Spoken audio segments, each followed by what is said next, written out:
Act అనేది కేవలం టెర్రరిస్టులు ఫైనాన్సింగ్, డ్రగ్ ట్రాఫికింగ్, వీటిలో ఏదైతే విదేశాల నుంచి డబ్బు ఈ దేశానికి వస్తుందో, వచ్చి ఈ దేశ అంతర్గత భద్రతకు ప్రమాదం ఉందో అలాంటి కేసుల్లోనే ఈ పిఎంఎల్ఏ వస్తుంది.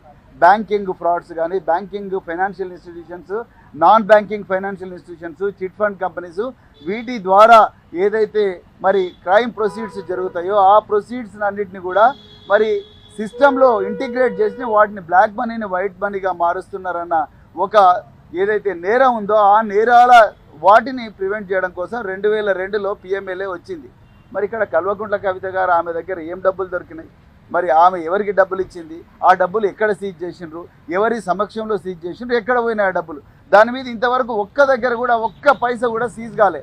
మరి సీజ్ కానప్పుడు పిఎంఎల్ఏ ఎట్లా అప్లై అవుతుంది? ఎక్కడ మనీ సిస్టంలోకి వచ్చింది? మూడు ఫేజెస్ ఉంటాయి.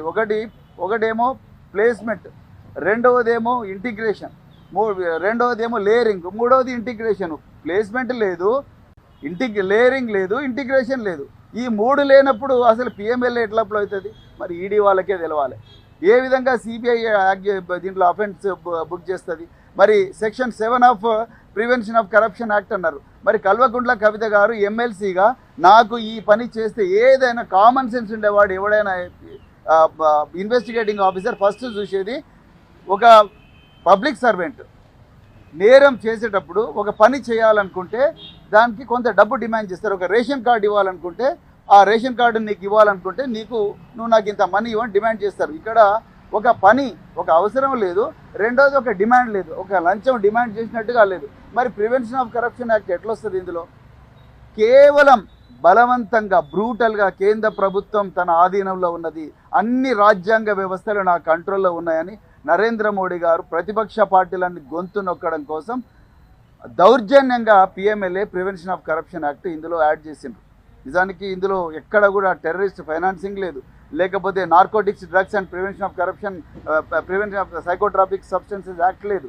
అదేవిధంగా ఏ స్పెషల్ యాక్ట్ కూడా దీంట్లోకి రానప్పుడు వీళ్ళ దగ్గర ఒక పైసా దొరకలేదు. కేవలం అప్రూవర్స్, ఐ రిపీట్, అప్రూవర్స్ ఇచ్చిన స్టేట్మెంట్తోని కో అక్యూజ్డ్ అనే వ్యక్తుల దగ్గర నుంచి బలవంతంగా తీసుకున్న స్టేట్మెంట్లతోనే మరి ఈరోజు ఇది వస్తుంది. ఈరోజు ఆమెను అక్యూజ్డ్ చేసిండ్రు. నిజానికి జైల్లో కవిత గారు మాకు స్పష్టంగా చెప్పడం, మా మీద ప్రెషర్ ఉన్నది, వాళ్ళ పేర్లు చెప్పండి, వీళ్ళ పేర్లు చెప్పండి, వాళ్ళ పేర్లు చెప్పండి, వీళ్ళ పేర్లు చెప్పండి, ప్రెషర్ పెడుతున్నారు కేంద్ర ప్రభుత్వం, ఈ కేంద్ర దర్యాప్తు సంస్థలు మా మీద ప్రెషర్ పెడుతున్నారని చెప్పేసి మరి కల్వకుంట్ల కవిత గారు చాలా స్పష్టంగా చెప్పడం జరిగింది. నిజానికి ఈడీ ఎంత ఏకపక్షంగా దౌర్జన్యంగా వివరిస్తుందంటే మీరు చూడండి.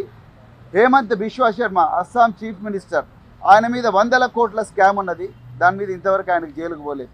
అదేవిధంగా అజిత్ పవార్, ఆయన మీద కూడా మహారాష్ట్ర కోఆపరేటివ్ బ్యాంక్ స్కామ్ ఉన్నది. ఏదైతే ఎకనామిక్ అఫెన్సెస్ వింగ్ మహారాష్ట్రలో కేసు క్లోజ్ చేస్తే మళ్ళీ ఈడీ తీసుకొచ్చి దాన్ని ఓపెన్ చేసి మళ్ళీ ఆయన మాట వినకపోతే, మాట వింటేనే ఆయన బీజేపీలో జాయిన్ అయిన వెంటనే మళ్ళీ కేసు క్లోజ్ చేసిండ్రు.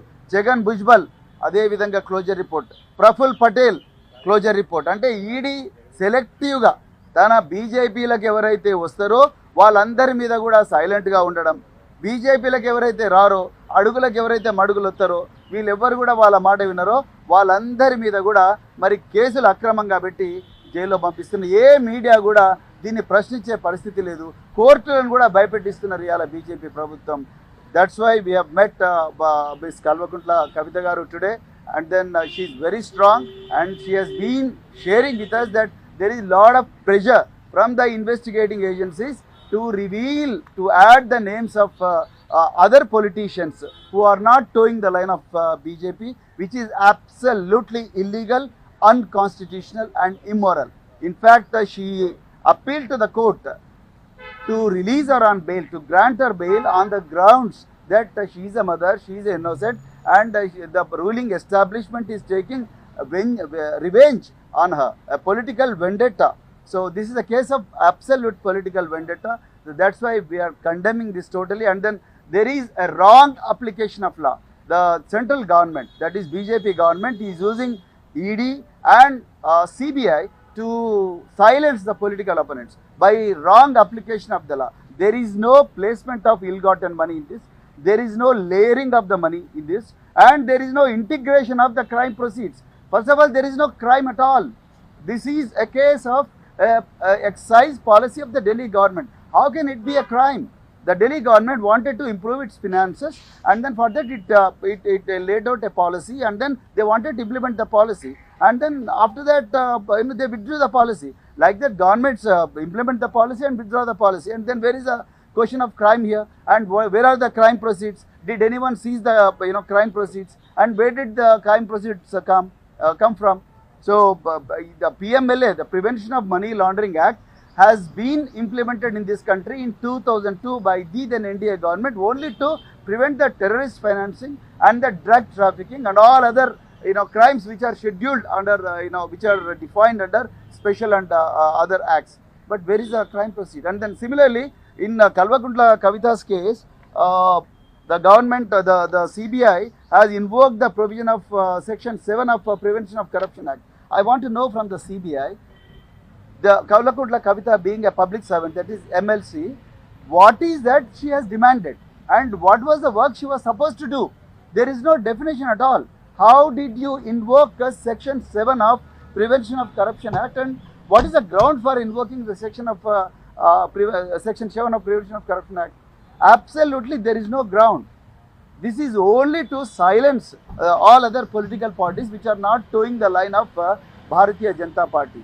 Not just Kalvakuntla Kavita ji, Hemant Soren has been punished like that, Manish Sisodia has been punished like that, Arvind Kejriwal has been punished like that. So then when Arvind Kejriwal is granted bail, then why not Kalvakuntla Kavita? Then why ED is opposing the bail of Kalvakuntla Kavita? Why ED is opposing the bail of Hemant Soren? It is only because they are not towing the line of BJP. This is absolutely brazen injustice, and then political vendetta, and then entire country, all the intellectuals of this country, all the citizens of this country must oppose this arm twisting tactics of Bharatiya Janata Party, and then they should be defeated in the remaining 3 phases. South India is going to teach a very hard lesson to BJP, and then I pray to all the people of the remaining parts of the country where elections are going to happen, please defeat BJP. The constitution is under threat.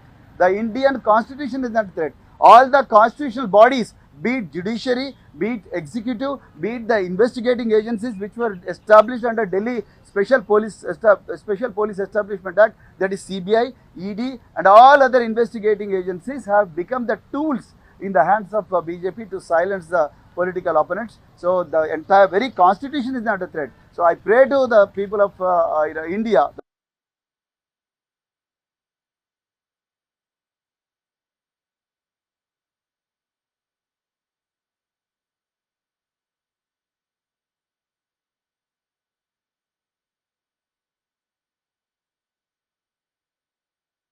కోసం మరి Delhi government ఒక policy తీసుకున్నది.